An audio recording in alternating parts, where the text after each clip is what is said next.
nunca, y lo he dicho en privado a muchísimas personas, incluso que estaban bien activas en el movimiento del 4%, que para mí lo mejor del 4% eran muy buenas y bien grande la sombrilla. Tú sabes que a mí se me mete un cinismo a veces, maravilloso. Pero yo nunca estuve de acuerdo, ¿tú sabes por qué? Porque yo entendía que si las estructuras sobre la cual funcionaba el aparato educativo, que son las mismas estructuras sobre las cuales funcionan todos los demás aparatos del Estado aquí, si no se corregían esas bases, lo que estábamos era dándole más dinero al sector para que esos problemas tuvieran entonces más recursos. Uh-huh.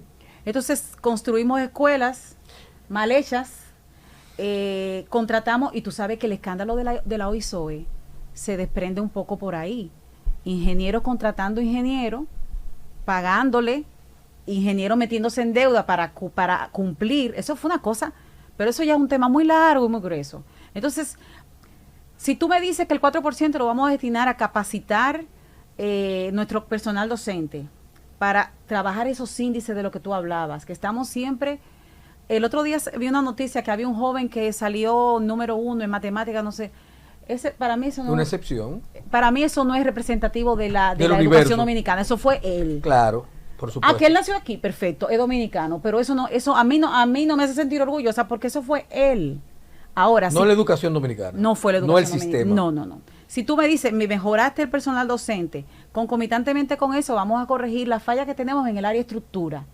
Pero no me comience a construir escuelas como si fuera una caterva de escuela, porque eso es lo que se ve, es lo que reditúa políticamente hablando. Lo otro es más perdura más, se tiene que trabajar más en el tiempo, es más no es transversal, es longitudinal. Correcto. Necesita verse con el tiempo, pero lo de la escuela se ve, es más redituable. Entonces seguimos haciendo y tomando medidas que son redituables políticamente. ¿Por qué? Porque tenemos el dinero. Nunca estuve de acuerdo por eso. Y efectivamente el tiempo me terminó dando la razón. No, y que te voy a decir algo. Paredes derrumbadas de repente. El 4%, no solamente paredes derrumbadas, el 4% fue para una corrupción rampante. De todo lo que pasó por ahí. Y hay algo que hay que reconocer. Y te voy a decir algo. Perdóname. Sí. Cuando en el gobierno de Leonel Fernández, el primer, sí, que entiendo que ha sido uno de los mejores gobiernos que hemos tenido desde que Balaguer abandona, gracias a todo el universo que pueda existir en la vida política. Pero claro, Leonel llega nuevo, Leonel no está todavía empapado de las mieles del poder, no desarrolla lo que yo entiendo, estas patologías que el poder hace que algunos políticos desarrollen y todo esto. Una de las cosas que logra Leonel es que adecenta al sector la profesorado, y lo digo porque mi padre es profesor jubilado, y aquí el maestro ganaba una vergüenza en los años de Balaguer, en los gobiernos de Balaguer, luego en los gobiernos del PRD con Salvador, y tú dirás, pero ¿cómo esta muchachita habla de eso? Bueno, es que yo estoy leyendo política desde chiquita, y tengo a mi papá, que conversó mucho con él sobre eso, y lo sé, y lo primero que hace Leonel es aumentarle el salario a los maestros. Y los maestros que tenían 2 y 3 tandas, de repente, estaban ganando, o sea, es un estímulo. Abonaron su dignidad. Sí, y había gente que de repente decía, cónchale, yo quiero estudiar magisterio. Pero aquí ahora mismo, ¿quién quiere estudiar magisterio? Nadie quiere estudiar magisterio. El incentivo es poco. Pero mira, volviendo a lo que decía Leonel, sin entrar específicamente en esa valoración de cómo él manejó la educación en ese primer gobierno que tú dices, que por lo menos en el principio fue relativamente bueno. Sí. Sí recuerdo que cuando se empezó a mencionar, porque lo del el 4% se consiguió en el primer gobierno de Danilo Medina. Sí, pero, porque no se agotó en el de Leonel. No, se le pidió, no se le empezó a pedir a Leonel Fernández. Y esa lucha, esa jornada duró 10 años. 10 años que fue creciendo, que fue robusteciéndose, hasta que finalmente se generó una estrategia y un mecanismo que forzó a los candidatos y lo usaron como capital político. Pero el argumento de Leonel Fernández para no entregar un 4% a la educación, en cierta medida, cobra un poco de sentido con lo que tú estás diciendo. Hay quienes dicen que no. Por ejemplo, el mismo Ricardo Nieves dice, no es verdad. Para tú desarrollar la educación tú tienes que meterle cuarto. Y es verdad. Claro que sí. Es verdad. Ahora. ¿Dónde se necesita? Claro. Pero ¿cuál es el argumento o fue en ese momento de Leonel Fernández? Decía que la estructura de educación no estaba preparada para recibir semejante cantidad de dinero. Y se demostró. Ah, mira vos. Se demostró. Nunca pensé que él y yo pensábamos igual en ese aspecto, la verdad. Tú sabes que yo también muchas veces he dicho, oye, nunca pensé que iba a coincidir en ciertos aspectos con el presidente Fernández, a pesar de que yo coincido con él en muchas son cosas. aspectos muy puntuales y escasos. Pero ciertamente se demostró que no basta con entregar mucho dinero a una cartera si tú primero no modificas la cartera y no preparas la cartera para asimilar esos recursos y luego le da cumplimiento a un programa, lo adecua a un programa que, dicho sea de paso, se diseñó.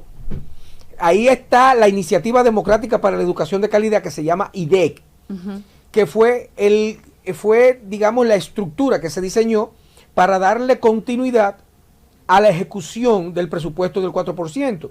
Y eso se desarrolló en 8 mesas de trabajo temáticas.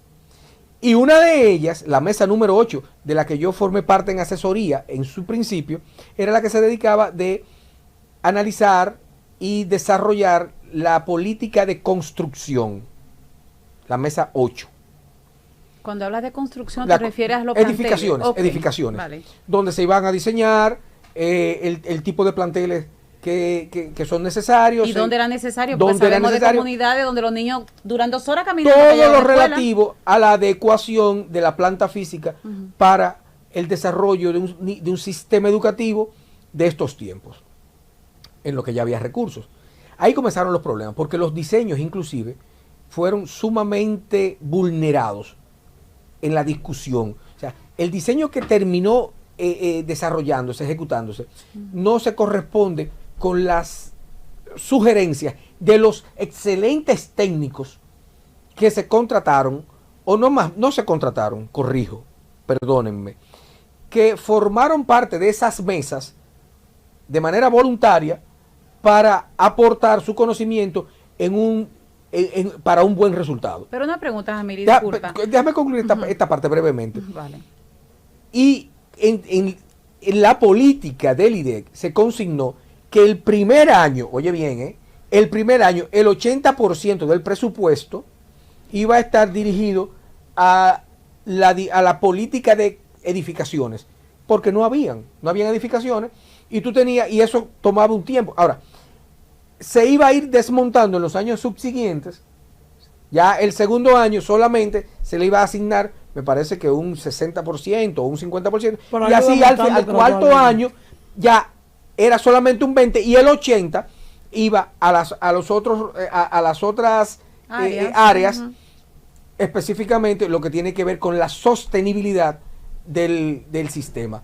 Entiéndase, formación docente y todos los aspectos. Revisión de la currícula. Todo eso, vale, que es lo que produce la trascendencia, la continuidad, la eficiencia. Nada de eso se cumplió. Porque lo que genera, lo que reditúa, lo apetecible es la parte de edificaciones, porque lo que deja dinero son las construcciones. ¿Por qué? ¿Sabemos por qué? Por Dios, pero o sea, yo he visto escuela con otra escuela al lado. O sea, entonces eso te dice. Sí. ¿Qué fue lo que hicieron? Eso ¿sabe lo que refleja eso? Que no hubo un levantamiento de información. Claro que no, sí lo hubo. Óyeme, aquí se carece de muchas cosas, pero no de información, ¿eh? Aquí entonces se tiene no lo que pasa es que lo que pasa es que la información se usa para despropósitos, para atender agendas personales y de interés particular. Bueno, tenemos mucha tarea pendiente entonces. Eso sí. Orientada al lucro de determinados sectores. Pero información, claro que hay. De verdad, yo tengo una amiga que me dijo, no, sí, en este país todo se mide. Pero por favor. Y me lo dijo así. Es que inclusive, Lo que pasa es que se mide con un objetivo. Por supuesto.